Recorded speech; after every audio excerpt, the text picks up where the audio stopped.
इस वीडियो में बताई गई सारी जानकारी पब्लिक प्लेटफॉर्म पर उपलब्ध है। इसमें ऐसी कोई जानकारी नहीं दी गई है जिससे हमारे सुरक्षा बलों की गोपनीयता भंग होती है। डिफेंस डिटेक्टिव सेना का सम्मान करता है और उन्हीं जानकारियों के आधार पर काम करता है जो सार्वजनिक रूप से मौजूद है। ये सिर्फ एक पॉलिटिकल व्यू है, एक माइंडसेट बना हुआ है कि जी मोदी है तो इंडिया और पाकिस्तान के ताल्लुकात ठीक नहीं है। हम मुसलमान हैं और मोदी मुसलमानों के खिलाफ है। पाकिस्तान जो return of prime minister Modi, जिसे कहते हैं ना मोदी 3.0 जो है, उसको गलत रीड कर रहे हैं। नवाज शरीफ साहब का पोर्टफोलियो है, इतने पावरफुल वो है कि वो भारत के साथ किसी नए बाप का आगाज कर सकते हैं। इस्लामी ने ऑफिशियली तस्लीम किया कि माई बाप हमसे गलती हो गई मिलिटेंसी पे, हम जो है वो डेमोक्रेसी में जाना चाहते हैं, हमें इलेक्शन लड़ने दिया जाए।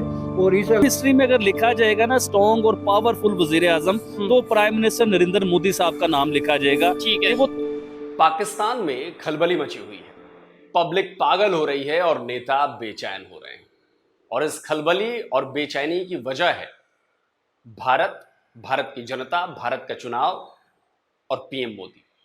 नमस्कार दोस्तों, डिफेंस डिटेक्टिव के एक और नए एपिसोड में आप सभी का स्वागत है। दोस्तों, आज के इस वीडियो में मैं आपको बताने वाला हूं कि भारत की जनता ने ऐसा क्या कर दिया कि पाकिस्तान को अपने पुराने पाप याद आने लगे हैं। वो भारत के साथ किए अपने गुनाहों को याद कर रहा है। इसके साथ ये भी बताऊंगा कि चीन के चरणों में लौटने जा रहे पाकिस्तानी प्राइम मिनिस्टर शहबाज शरीफ को कौन अपनी अकड़ छोड़कर भारत से रिश्ते सुधारने की सलाह दे रहा है। नवाज शरीफ 28 मई को अपनी पार्टी पीएमएल-एन के प्रेसिडेंट चुने गए थे। इस मौके पर वो अपने देश की पॉलिटिक्स पर भाषण दे रहे थे, अपनी सरकार के काम गिना रहे थे और इमरान गवर्नमेंट को कोस रहे थे। लेकिन इसी दौरान उन्हें करगिल याद आ गया। उन्होंने कहा कि 1999 में तो भारत ने हमारे साथ समझौते किए थे, लेकिन हमने ही उन्हें तोड़ दिया था। वाजपेयी साहब लाहौर तशरीफ लाए, याद है या नहीं याद है? याददाश्त कमजोर है ना आपकी? तो तशरीफ लाए और हमसे आके यहाँ पे मुआहदा किया। ये अलग बात है कि हमने मुआहदे की खिलाफ वर्जी की, उसमें हमारा कसूर है, उसमें हम कसूरवार हैं। नवाज जिस मंच पर भाषण दे रहे थे वहीं उनके भाई और पाकिस्तान के मौजूदा प्राइम मिनिस्टर शहबाज शरीफ भी बैठे थे। कई मिनिस्टर्स बैठे थे। उन्होंने इशारों में कहा कि शहबाज को अब भारत से दोस्ती की फिर से शुरुआत करनी चाहिए। वाजपेयी साहब लाहौर तशरीफ लाए और हमसे आके यहाँ पे मुआहदा किया। ये अलग बात है कि हमने मुआहदे की खिलाफ वर्जी की, उसमें हमारा कसूर है, उसमें हम कसूरवार हैं। लेकिन अब अल्लाह के फजल व करम से शहबाज शरीफ साहब दोबारा इस मनसब पे फायज हुए हैं। मेरी दुआएं हैं इनकी कामयाबी के लिए और मैं समझता हूं कि जी ये पाकिस्तान के हालात का रुख मोड़ें। अरे भाई, ऐसा क्या हो गया कि मियां नवाज अपने छोटे भाई शहबाज को भारत से संबंध सुधारने की नसीहत देने लगे, बताने लगे कि करगिल पाकिस्तान की गलती थी। और ये नसीहत उस शहबाज को जो भारत से बात न करने को लेकर पूरी अकड़ में है। सुना था ना आपने भी अभी हाल का बयान, हम हिंदुस्तान क्या, हिंदुस्तान के बाप से भी आगे निकल जाएंगे। तो क्या हो गया भाई, कहां अटक गए? निकलो आगे, हमने कहां रोका है भाई तुमने अपने बिजनेसमैन कम्युनिटी की बात नहीं सुनी, नहीं मानी। वो अपील करते रह गए कि भाई भारत से रिश्ते सुधार लो, ट्रेड शुरू कर दो, लेकिन पाकिस्तान का बिजनेस बर्बाद हो जाए वो मंजूर है, वह महंगाई आसमान छूने लग जाए वो मंजूर है, भारत का सामान मिडिल ईस्ट से डबल दाम में खरीदना मंजूर है, लेकिन भारत से संबंध सुधारना मंजूर नहीं। हमारे यहां गांव में कहावत है, पजामा फटे तो फटे लेकिन नवाबी ना घटे। तो मियां शहबाज शरीफ का वही हाल है, लेकिन अब तो कुछ उल्टा ही हो गया भाई। अब तो शहबाज के बड़े भाई, जिनके रहमो करम पर उन्हें फिर से पीएम की कुर्सी मिल गई है, वही समझाइश दे रहे हैं कि बेटा आप लाइन पर आ जाओ। लेकिन अब सवाल उठता है कि नवाज शरीफ ने क्यों करगिल पर पाकिस्तान की गलती मानी? क्यों वो चाहते हैं कि शहबाज भारत के साथ रिश्ते सुधार ले? इसका जवाब है पाकिस्तान टुडे की ये हेडलाइन बता रही है कि भारत के मोदी की नजर चुनावी जीत पर है। डॉन की हेडलाइन भी कुछ यही बता रही है। द न्यूज इंटरनेशनल के मुताबिक मोदी गठबंधन भारत के चुनाव में बड़ी जीत के लिए तैयार है। यानी पाकिस्तान को समझ में आ रहा है कि नरेंद्र मोदी की अगुवाई में एनडीए भारत में एक बार फिर से सरकार बनाने जा रही है। यही वजह है कि पाकिस्तान की जनता के होश उड़े हुए हैं। मोदी ने जो जुल्म सितम किया है कश्मीर में और जिस तरह के पाकिस्तान के साथ उसके रिलेशन है, तो मेरा नहीं ख्याल कि जो है ना उसको दोबारा आना चाहिए। का जो बैकग्राउंड है पाकिस्तान के साथ वो अच्छा नहीं रहा है और मोदी जो जुल्म कर रही है, सितम कर रही है, जाहिर है हर कोई अपना इंडिया के लोग नरेंद्र मोदी को ही देखना चाहते हैं। वो जो उधर हिंदू या मसन जो उसके मज़हब के लोग रहते हैं ना, उनको खुश करने के लिए देखो मैं मुल्क में हर मज़हब से प्यार करता हूँ, लोग मेरे से नफरत करते हैं। यानी कि वो अपनी छाई पेश करना चाहता है, तो उनकी पॉलिटिक्स अच्छा नहीं है। तो उनकी पॉलिटिक्स में तो काफी ज्यादा मुसलमान हैं, कश्मीर के लोग भी उनको सपोर्ट करते हैं। मतलब अगर मैं आपको बता, आपने को कुछ नहीं करते हैं। वो हिंदू से अलावा भी जो मुसलमानों को भड़काता है, क्या भड़काया, उससे मिलने नहीं देता, कोई कारोबार मिलने देते, कोई कारोबार भी वो जड़ाना नहीं करने देता एक दूसरे के साथ। हालांकि कई पाकिस्तानी इस खबर से खुश भी दिखाई दे रहे हैं। ये रिकॉर्ड जो है ना प्राइम मिनिस्टर नरेंद्र मोदी के लिए ये एक आम बात है। पहले वो गुजरात के 3 बार सीएम नहीं बने, ये रिकॉर्ड नहीं है। अब वो इंडिया के तीसरे वजीर आजम बन रहे हैं, ये रिकॉर्ड नहीं है। इंडिया चांद पे जाके बिठाया उन्होंने, ये रिकॉर्ड नहीं है। इंडिया की ट्रेड पूरी दुनिया में जो हो रही है, ये रिकॉर्ड नहीं है। और मैं क्या क्या कुछ आपको बताऊं कि क्या क्या रिकॉर्ड है, ये तो हमारी ऑडियंस भी बता सकती है कमेंट्स के बीच में भी क्या क्या रिकॉर्ड नरेंद्र मोदी के। और जिस शख्स ने काम किए होते हैं वो जीतता है। इस बार हिस्ट्री चेंज होने जा रही है। अब हिस्ट्री में अगर लिखा जाएगा ना स्ट्रॉन्ग और पावरफुल वजीर आजम, तो प्राइम मिनिस्टर नरेंद्र मोदी साहब का नाम लिखा जाएगा कि वो 3 बार वजीर आजम बने और तीसरी बार तो इतने कुछ स्ट्रॉन्ग होकर वजीर आजम बने कि अब उनके फैसले जो है ना बड़े जबरदस्त चलेंगे। और बहुत शुरू तो काम ही वही मोदी करदा पे। अच्छा, हाँ जी, क्या काम ਕੰਮ ਉਹ ਗਰੀਬਾਂ ਦੀ ਮਦਦ ਕਰਦਾ ਕਿ ਮੋਦੀ ਘਰ ਘਰ ਰਾਸ਼ਨ ਪਹੁੰਚਾਉਣ ਡਿਆ ਲੋਕ ਗਰੀਬਾਂ ਦੇ ਘਰ। अच्छा, आपको पता है? सहूलत हर सहूलत दे रहे हैं वो। अच्छा, हाँ जी, आपको कैसे पता? हम देख रहे हैं। देखते हैं। हमारे जैसे लीडर है ना वैसा नहीं है वो, हमारे लीडरों काफ़ी बेहतर है। हमारे लीडर तो अपना सोचते हैं, वो उधर वाम का सोचता है। वो काम करते, इधर काम नहीं होता है। इधर देख के मतलब जो पॉलिटिशियन आते हैं वो अपने जेब के लिए करते हैं, तो इधर खुशी किस चीज़ के लाएंगे हम? अवाम रोड इधर देख के अवाम रोड के ऊपर सोते, मतलब रहने के लिए इनको जगह नहीं मिल रही। फिर पॉलिटिशियन से हम क्या कर ले? इनके लिए हमको कोई कौन सी क्लिपिंग कर ले? कुछ भी नहीं होते। अब ये भला पाकिस्तान के लिए अच्छी खबर कैसे हो सकती है?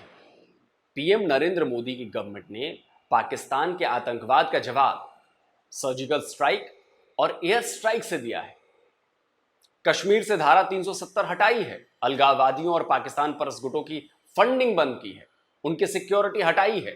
इंटरनेशनल लेवल पर भी पाकिस्तान को अलग थलग कर दिया है, आइसोलेट कर दिया है। यह तो पाकिस्तान को मोदी सरकार का दिया एक से बढ़कर एक गहरा घाव है। पाकिस्तान जानता है कि उसकी टेरर पॉलिसी पर मोदी गवर्नमेंट की नो टॉलरेंस पॉलिसी बहुत घातक है। और इतना ही नहीं, पीओके के लेकर मोदी गवर्नमेंट के स्टेटमेंट से भी पाकिस्तान सख्ते में है। उसे पता है कि मोदी गवर्नमेंट पीओके पर कुछ बड़ा कदम उठा सकती है। इसलिए नवाज शरीफ को लग रहा है कि पाकिस्तान की भलाई इसी में है कि वो भारत से अपने जो रिलेशंस हैं वो सुधार ले। पाकिस्तान जानता है कि नरेंद्र मोदी की गवर्नमेंट के लिए अब पाकिस्तान की हैसियत कुछ नहीं है। भले ही चुनावों में नरेंद्र मोदी ने पाकिस्तान को लेकर तीखे बयान दिए हों, लेकिन डिप्लोमेसी में भारत पाकिस्तान से बहुत आगे निकल चुका है।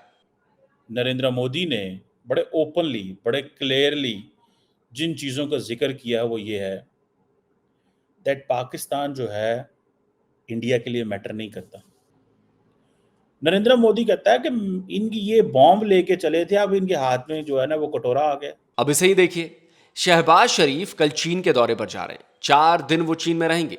बेसिकली शहबाज का ये चीन दौरा भी उससे भीख मांगने के लिए है। वो सीपेक के नाम पर फिर जिनपिंग के जूतों को साफ करने बीजिंग जा रहे हैं।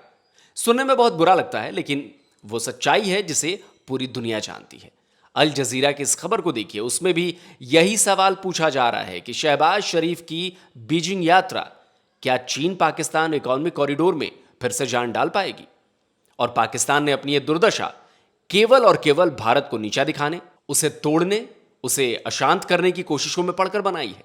पाकिस्तान को लगता है कि चीन और मिडिल ईस्ट के मुस्लिम देश इसमें उसका साथ देंगे, लेकिन पाकिस्तानी जियोपॉलिटिकल एक्सपर्ट्स भी ये जानते हैं कि कोई भी मुल्क इसमें पाकिस्तान का साथ नहीं देने वाला है। पाकिस्तान ये सोच रहा है कि हम चाइना के साथ मिलके और अरब वर्ल्ड के साथ मिलके कोई स्ट्रैटेजी बनाएं, कोई प्लान बनाएं, कोई ऐसा करें कि हम इंडिया से जो है वो कोई महाज खोले इंडिया के खिलाफ। पहली बात तो ये है कि चाइना और मिडल ईस्ट इंडिया को पाकिस्तानी लेंस से नहीं देखना चाहते। ये बड़ी हमारी गलतफहमी है।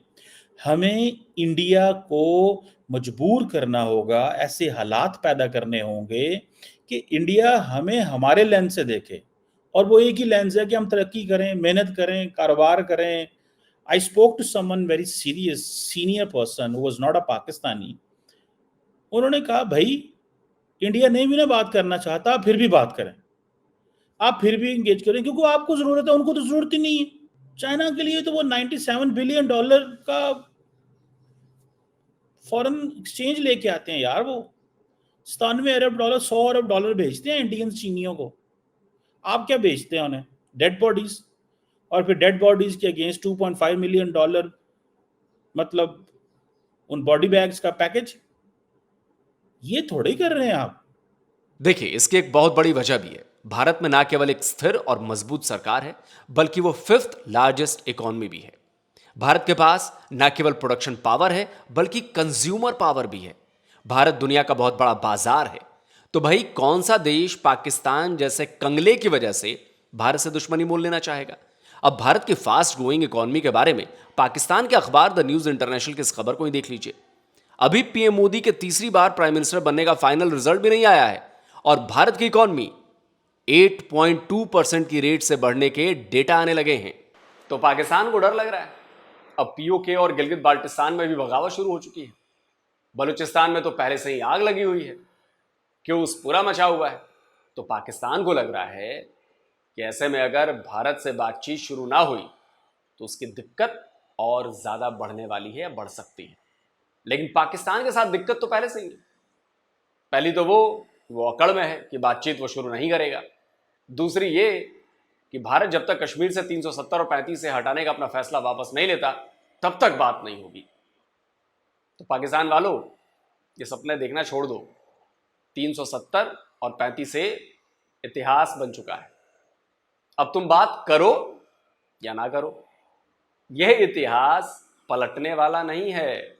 अब जो है वो सिचुएशन बदल गई, जिसका पाकिस्तान में बैठे हुए जो लीडरशिप है या एस्टेब्लिशमेंट है उसको एहसास नहीं कि सिचुएशन कितनी बदल गई और इंडिया की ज़रूरियात कितनी है। वहाँ कोई अटल बिहारी वाजपेयी पैदा नहीं होगा जो बस पे बैठ के तो मीनारे पाकिस्तान पे आए, आप जो मर्जी कर लें।